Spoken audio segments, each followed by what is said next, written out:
This channel does not promote any violent, harmful or illegal activities. All content provided by this channel is meant for an education purpose only.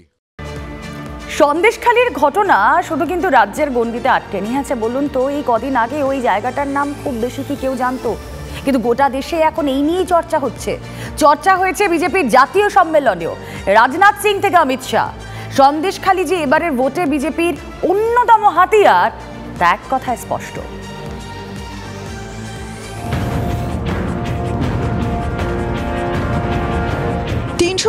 এর ঘোষণা করে দিয়েছেন প্রধানমন্ত্রী নরেন্দ্র মোদী।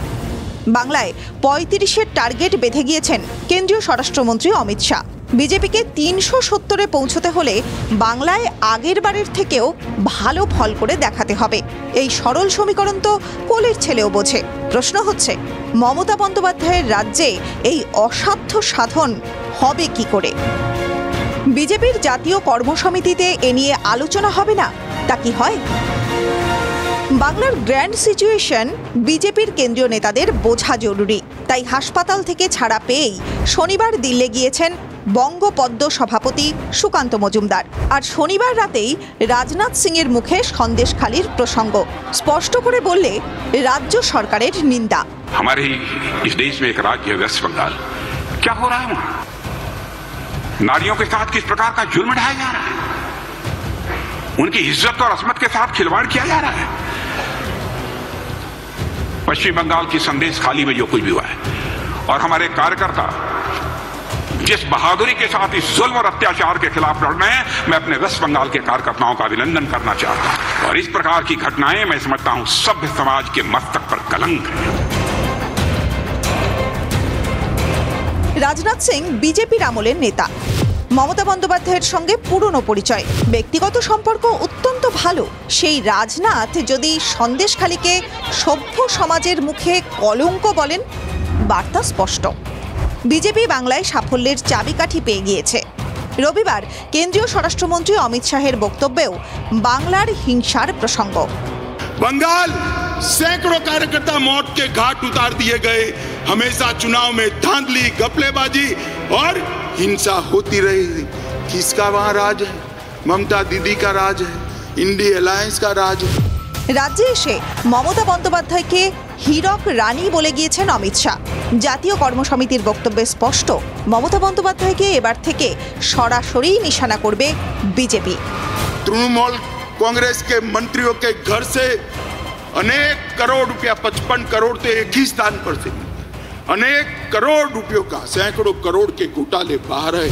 পশ্চিমবঙ্গে India ঐক্য হচ্ছে না।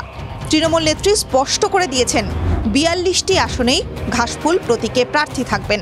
কিন্তু বিজেপির জাতীয় কর্মসমিতিতে তৃণমূলকে ইন্ডিয়া ঐক্যের বন্ধনীতে রেখেই আক্রমণ করলেন কেন্দ্রীয় স্বরাষ্ট্রমন্ত্রী। सोनिया जी का लक्ष्य राहुल जी को पीएम बनाना, पवार साहब का लक्ष्य बेटी को सीएम बनाना, ममता दीदी का लक्ष्य भतीजे को सीएम बनाना, स्टालिन का लक्ष्य अपने बेटे को सीएम बनाना, लालू प्रसाद जी का लक्ष्य अपने बेटे को सीएम बनाना, उद्धव ठाकरे का लक्ष्य अपने बेटे को सीएम बनाना, और मुलायम सिंह जी बेटे को बनाकर ही गए हैं।